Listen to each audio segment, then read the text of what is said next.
So, deficiency judgment. What happens to all the money? Called the deficiency amount. This is probably the most important aspect of the short sale that any borrower should be concerned with. Unfortunately, it is also the most ill-advised by a homeowner's advocate, which is either a realtor or an attorney. So what does happen to the lost money? How does the bank deal with the loss? So let's go ahead and just jump right into this.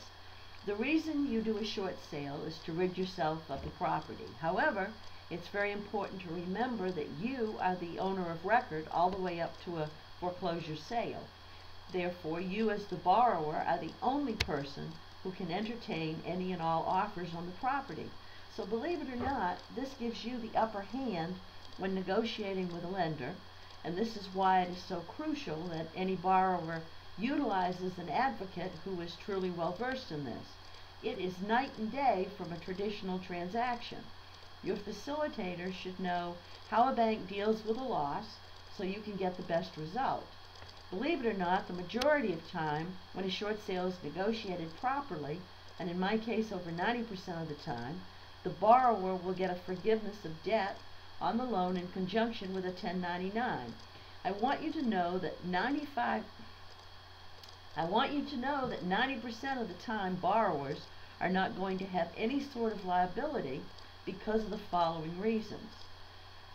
What is a 1099 form? Well, a lot of borrowers say, I don't want to get a 1099. I don't want to pay income tax on that. So let's examine what a 1099 is. One of the myths out there is if you go to foreclosure, you're not going to get a 1099. That is absolutely incorrect. If the property goes to foreclosure, the borrower can expect to receive what is called a 1099-A, which is an abandonment of debt. That 1099-A can be a taxable amount to the borrower. If the property goes to short sale, the borrower can expect to receive a 1099-C, which is a cancellation of debt. Either way, what the bank is doing by issuing a 1099 is they're pretty much saying, hey, my loss is your gain, so I paid this borrower that amount of money this year. And this is fine because most people don't understand that the 1099 in this market, under the recent legislation, is the best thing that you can get. Now, from the bank's perspective, what's happening when they issue you a 1099? Well, it acts as a great way for them to write off their loss by paying the borrower this money. So for the borrower, they would have to claim this money as income, right? Well, that's correct prior to 2007.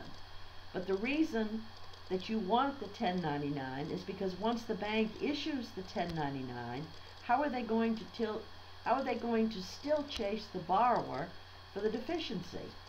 So receiving a 1099 is almost your insurance that the bank can't come after you because they've already written off the loss and reported it as such to the IRS. So by receiving the 1099, you've really accomplished your main goal here. But you say, well, what about the tax consequences? Next, I'm going to show you how a 1099 rarely is a taxable consequence to a borrower. Let me go into what is called the Mortgage Forgiveness Debt Relief Act of 2007.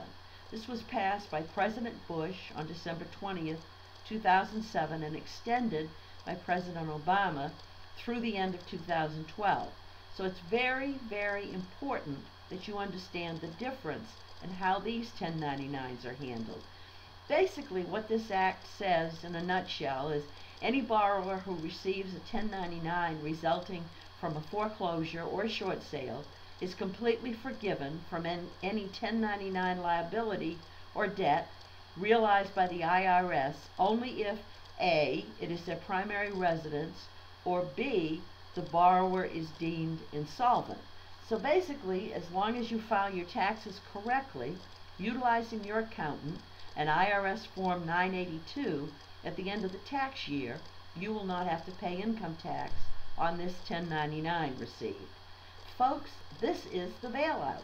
Everybody's asking for a bailout on this and that. Well, this is the bailout because borrowers are literally walking away with no financial liability as long as you settle the debt. And that's the key, settle the debt. In the previous video, you see why it is so important to work with an agent who has made it a point to get educated on how to properly do short sales so your debt is settled and you walk away with no liabilities. Well, the next question probably is, well, it's not my primary residence, so what should I do in that case? Well, basically, as long as you can claim insolvency, the income tax will be forgiven from any 1099 liabilities. Now, there are some strict requirements on this that you need to look further into with your CPA. The definition of insolvency is any time the borrower has more debt or liabilities than actual assets. So basically, they're underwater in terms of their net worth. Now, most borrowers in a short sale situation are going to fit into this category. It has been my personal experience that I've only seen less than maybe 1 to 2% of borrowers not qualify for the insolvency provision. This is very, very important to determine. Now, I'm not a CPA and I'm not giving CPA advice. These are the questions you need to be asking your CPA, and these are the questions your realtor should be pointing out to you to ask. Next is a promissory note. Let's go back to 2 more points on deficiency judgment. The promissory note. An example would be a lender is approving a short sale and they want the borrower to sign a promissory note for $20,000 with 0 interest payable over 40 years. Let's say it's $81 a month. Well, the lender's trying to cut their losses.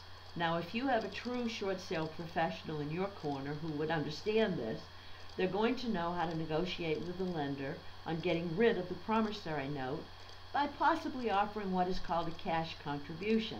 In that negotiation, I might say to the lender, well, the borrower isn't financially able to sign a promissory note. If the buyer of this property had $2,000 to bring to closing as a cash contribution on behalf of the homeowner, my seller, would that get them out of a promissory note? Again, these are things that are all about working with a professional who understands these concepts and understands how a bank's losses look from the bank's point of view. How can you properly negotiate with a lender without knowing how a lender thinks? By knowing how they think and knowing their alternatives, you end up having the best result. I hope this information was very beneficial for you.